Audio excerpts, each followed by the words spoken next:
აჭრელებულია Facebook-ი, ყველგან თოფურია, ყველგან აბსოლუტურად და სანამ ჩემს სათქმელს გეტყვით, ისი თქვაც მინდა, მე დავწერე და აქაც ვიტყვი, რომ აი ეს არის ის მაისური, რომელსაც სიამაყით შევინახავ. შეიძლება ბევრმა დახიეთ, გადააგდეთ და ასე შემდეგ და გაბრაზდით, მაგრამ არა. მე გუშინ ილია თოფურია დავინახე ასე. ლომებიც მარცხდებიან ბრძოლაში, მაგრამ მაინც ლომებად რჩებიან. ეხლა მინდა მოგმართოთ იმ ქართველებს, რომლებსაც გიწერიათ პოსტები, ან ლაპარაკობთ და საუბრობთ და კომენტარებს წერთ, რომ აპატიეთ ხმა მტკივა, რომ თოფურიამ თამაში გაყიდა. არა პატივცემულებო, თოფურია თამაში ვერ გაყიდა ვერანაირად. ეს მან დაამტკიცა თავისი ბრძოლით. 4 რაუნდი იჭხუბა. 4 რაუნდი. მარტო აი ამ მომენტში ჩემი არაპროფესიონალი თვალიდან დანახულს გეტყვით, ბრძოლა იყო გასაჩერებელი, იმიტომ რომ ცერათითით ფაქტიურად თვალი გამოუღო და დისკვალიფიკაციას იმსახურებდა ეს დეგენერატი. მაგრამ არ გააჩერეს, გააგრძელეს ბრძოლა. აი აქ თუ კარგად დააკვირდებით, სანამ გონგი გაისმის, მანამდე ხელს ურტყავს. ჩემი აზრით ეს განებებაა, რომ დანება.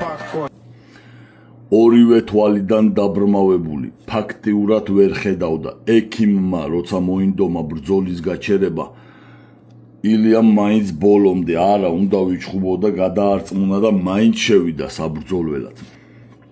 და როგორ გონიათ რის ბრალი ეს? მას რო გაყიდული ქონიყო ეს ბრძოლა და ფული აეღო ამ ყველაფერში, რამდენი შანსი ქონდა იმისა, რომ ნოკაუტი გაეთამაშებინა, რამდენი დარტყმა მიიღო სახეში და რამდენ დარტყმას გაუძლო, მაგრამ არ დაგავიწყდეთ, რომ ეს ბრძოლა კი ყველას გვინდოდა და ყველას გვჯეროდა, რომ აქ ილია გაიმარჯვებდა, მაგრამ იმაზე ვერავინ ვერ ვიფიქრეთ, რომ 250 წლისადმი მიძღვნილ სპეციალურად დამზადებულ ქამარს ამერიკელის გარდა სხვას არავის არ გაატანდნენ. ეს არ იყო სპორტული ბრძოლა, ეს სხვა რამე იყო.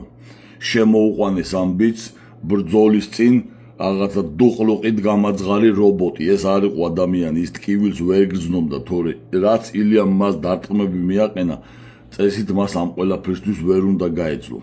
გონგის დარტყმამდე, კარგად დააკვირდით, გონგი სანამ ხმა გაისმება, ხელს ურტყავს.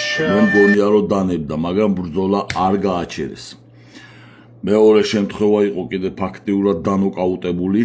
მოკლედ არ ვიცი, რამდენი ვილაპარაკო ამ ყველაფერზე, მაგრამ მცხვენია მე იმ ქართველების, რომლებიც მაინც ჯიუტად ამტკიცებთ, რომ თოფურიამ ბრძოლა გაყიდა. არა, როდესაც გეიჯი იწყება, სანამ გამოსვლა დაიწყება, გეიჯი გამოდის იმ კაბინეტიდან, სადაც დამოუკიდებლობის დეკლარაციის ორიგინალი დევს. ორიგინალი დედანი სადაც დევს, იქიდან იწყებს გამოსვლას. აი მანდ უკვე ყველაფერი გასაგები იყო, რომ ეს ბრძოლა უნდა დამთავრებულიყო ამერიკელის გამარჯვებით. თუმცა ილიამ გვაჩვენა, რომ არა, მე არ დაგნებდებით და მე ეგეთი ადვილი დასამარცხებელი არა ვარ და ბოლომდე ვიბრძოლებ. ბოლოს ალექსანდრეს რო არ გაეჩერებინა ბრძოლა, კიდე მზად იყო იმისთვის, რომ მე-5 რაუნდში გასულიყო. და მესამე რაუნდში თითქმის მკვდარი გეიჯი, მე-4 რაუნდში გამოდის, თითქოს არაფერი დაფრინავს ისევ. აი როგორ გიბრუნდებათ ენა და როგორ იძახით კიდე, რომ ეს ბრძოლა ილიამ გაყიდა. სირცხვილია. ვიზიარებ ყველა იმ ქართველის გულის ტკივილს, რომ რაც გუშინ განიცადეთ და რა განცდებშიც გუშინ იყავით, არანაკლებში ვიყავით ჩვენც, უსურვოთ ჩვენს მებრძოლს გამოჯამრთელება და მალე დაბრუნება რინგზე. ის თავის სიტყვას ისევ იტყვის და ძალიან მინდა, რომ ისევ შეხვდეს გეიჯს და აი იქ დავინახავთ, რომ პირველ რაუნდში დამთავრდება ყველაფერი. გუშინ ილია იბრძოდა მანქანასთან და არა ადამიანთან. აი ეს არის ჩემი აზრი და მაპატიეთ, ცოტა შეიძლება დაულაგებლად ვილაპარაკე, ჯერ ისევ ემოციებში ვარ, ჯერ ისევ ვერ გამოვედი ამ ყველაფერიდან. ოჩაღად იყავით და წინ გამარჯვებისკენ.